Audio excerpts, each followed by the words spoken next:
నమస్తే, welcome to I dreams. నేను మీ మాధురి. ఈ గత వారం రోజులుగా తీసుకున్నట్లయితే వాతావరణంలో మార్పులు అనేవి వస్తూ ఉన్నాయి. టెంపరేచర్ అనేది పెరుగుతూ వస్తూ ఉంది. ఈ రోజు టెంపరేచర్ తీసుకున్నట్లయితే 35 డిగ్రీల సెంటీగ్రేడ్ ఉన్నట్లుగా తెలుస్తుంది. మరి ఈ వాతావరణంలో మార్పు కారణం ఏంటి? ఈ గణనీయ అంటే దాదాపు ఇంకా ఫిబ్రవరిలో ఉన్నప్పటికే మనకి 35 డిగ్రీల సెంటీగ్రేడ్ ఉష్ణోగ్రత నమోదైందంటే ఇంకా రాను రాను ఎలాంటి ఉష్ణోగ్రతలు మనం చూడబోతున్నాం. ఇవన్నీ డీటెయిల్గా తెలుసుకోవడానికి మనం ఐఎండీ దగ్గరికి వచ్చాం. ఐఎండీ డైరెక్టర్ నాగరత్నం గారు మనతో పాటు ఉన్నారు. ఆమెను అడిగి డీటెయిల్గా తెలుసుకుందాం. నమస్తే మేడం. నమస్తే మేడం, ఇప్పుడు ఫిబ్రవరి ఇంకా స్టార్టింగ్లోనే ఉన్నాము. అయినప్పటికీ కూడాను 35 డిగ్రీల సెంటీగ్రేడ్ ఉష్ణోగ్రత అనేది మనం చూస్తున్నాం. వాతావరణంలో ఇంత ఈ అంటే ఫిబ్రవరి స్టార్టింగ్లోనే ఈ టైప్ ఆఫ్ ఉష్ణోగ్రతలు రావడానికి కారణం ఏంటి? యాక్చువల్లీ ఇప్పుడు చూసుకున్నట్లయితే మనకి ప్రస్తుతానికి వింటర్ పీరియడ్ అంతా కూడా నవంబర్, డిసెంబర్, జనవరి నెల కూడా ఈ మినిమం టెంపరేచర్స్ కానీ అట్లాగే ఈ మ్యాక్సిమం టెంపరేచర్స్ ఏవైతే ఉన్నాయో అవి సగటు కన్నా కూడా ఎక్కువగానే నమోదవుతూ జరిగినాయి. కొన్ని రోజులు 2 నుంచి 3 డిగ్రీల సెల్సియస్ కొన్ని చోట్లయితే, కొన్ని చోట్ల 3 నుంచి 5 డిగ్రీల సెల్సియస్ ఎక్కువగా కూడా నమోదవటం జరిగింది. మొత్తం మీద సీజన్ అంతా కూడా కంపేర్ టు లాస్ట్ 10 years ఇవి ఒక 2-3 డిగ్రీస్, ఒక్కొక్కప్పుడు 4 డిగ్రీస్ కూడా ఎక్కువగా నార్మల్ కన్నా ఎక్కువగా నమోదవటం జరిగాయి. అట్లాగే ఇప్పుడు ఫిబ్రవరి నెల కూడా చూసుకున్నట్లయితే ఈ పాటికే కొన్ని ప్రదేశాల్లో 37 డిగ్రీల సెల్సియస్ వరకు కూడా ఉష్ణోగ్రతలు నమోదవుతున్నాయి. ఆ స్టేషన్తో చూసుకున్నట్లయితే అవి 5 నుంచి 6 డిగ్రీల సెల్సియస్ నార్మల్ కన్నా ఎక్కువగా కూడా నమోదవుతున్నాయి.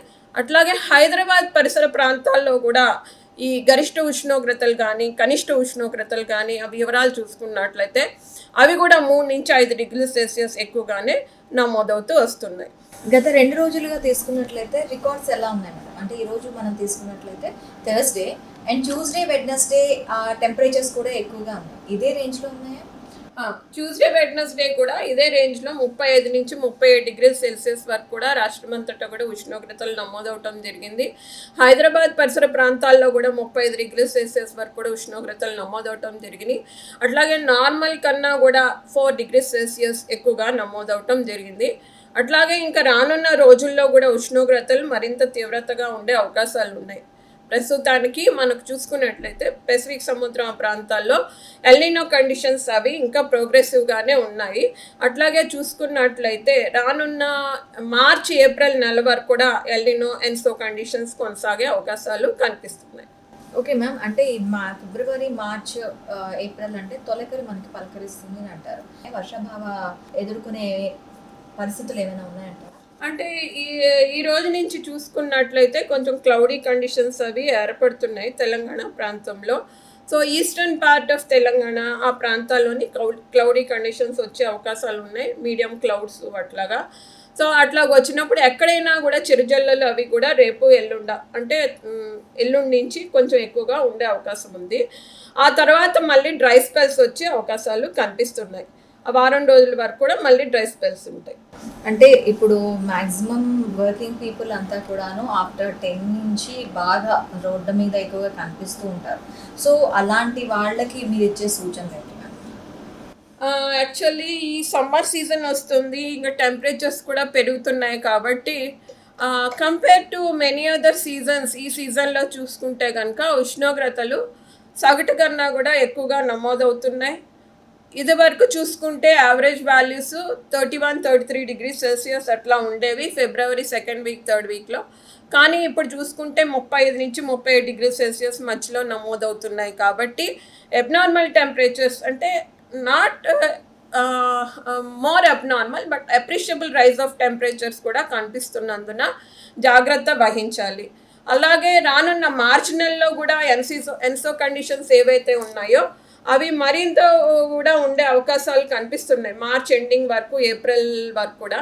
సో ఈ వేడి అనేది మార్చి నెలలో కూడా ఉండే అవకాశాలు ఉన్నాయి. మార్చ్ 2nd, 3rd వీక్ నుంచి కూడా రెయిన్స్ పడే అవకాశాలు కనిపిస్తున్నాయి.